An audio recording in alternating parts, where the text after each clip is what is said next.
talking about presentation and the way we present to a potential employer, and also once you've started work, getting the job and making sure that you keep it and that you do well, and then there's always promotion within the job. So you're constantly keeping your presentation up, not in a false way, but in a true way. But remembering that first lot of presentation, you might say is enhanced when you want to make an impression in the interview or in that first trial period at work. It's a little bit of clothing, it's a little bit of body language for women and men, makeup and grooming for the guys, depending again on the industry. So if it's a creative industry in advertising or some kind of artistic stream, you can be a little bit more, show your creativity, and that's okay. But again, a bit of research on the company to see where those limits might be. Where the hemlines are? Yeah, where the hemlines. Actually, hemlines is a great thing. My interest in this goes back to, even at school, we had a great teacher in Year 10 that had taught us consumer education. I say a great teacher. I don't remember a lot of other things, but the things I do recall were our sessions in going for job interviews. And when you're in Year 10, you might think it's a little while away, but I remembered forever. And she spoke to the girls about hemlines, and she said, when you're in an interview, you just want to be relaxing and focusing on what you have to offer and your discussion. You don't want to be thinking about what they're seeing. So don't wear anything too tight, don't wear anything too short. Check yourself out in a full-length mirror before you go in. It's also for the guys. Check it all out. Take a photograph. It can be done in seconds with your phone. Get someone to take a photograph so you can see what everybody else is seeing. As far as clothing goes, just keep it really simple.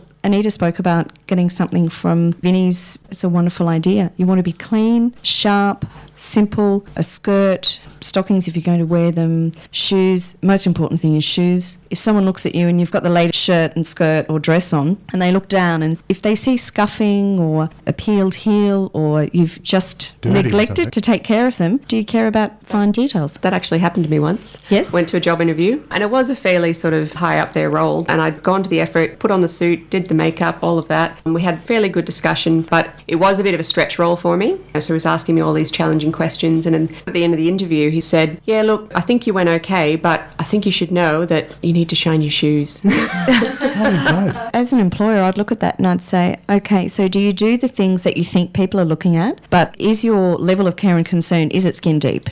How far does it go? Things for women, even for men, grooming, fingernails, chip nail polish, it's all looking great, but you forgot to remove your nail polish. Any fine detail is just so important because you're under the microscope. And also it creates confidence when you walk out and you know you've ticked every box, and I think making a list is a great idea for yourself. And you're not overdoing things is the other thing. You're not overdoing your makeup or your hair. You're keeping it simple. When you walk in, it's your presentation. You want them to listen to you, not be looking at what you've gone over the top with, including fragrance, aftershave, perfume. And I hate to say this, but as a woman, I would say women are pretty harsh when it comes to judging. I would agree with that. If you walked in and you had a fragrance that was perhaps a little bit too strong, and maybe it was the fragrance of that employer's ex-boyfriend's girlfriend or whatnot, women tend to have an emotional connection sometimes, not all the time, and you can't control a lot of that, but just don't overdo it. Makeup doesn't need to be colourful. You should be choosing makeup that actually enhances your features, just makes yourself look professional, and keep it really quite simple. You don't need to look like the latest Mac promotional poster.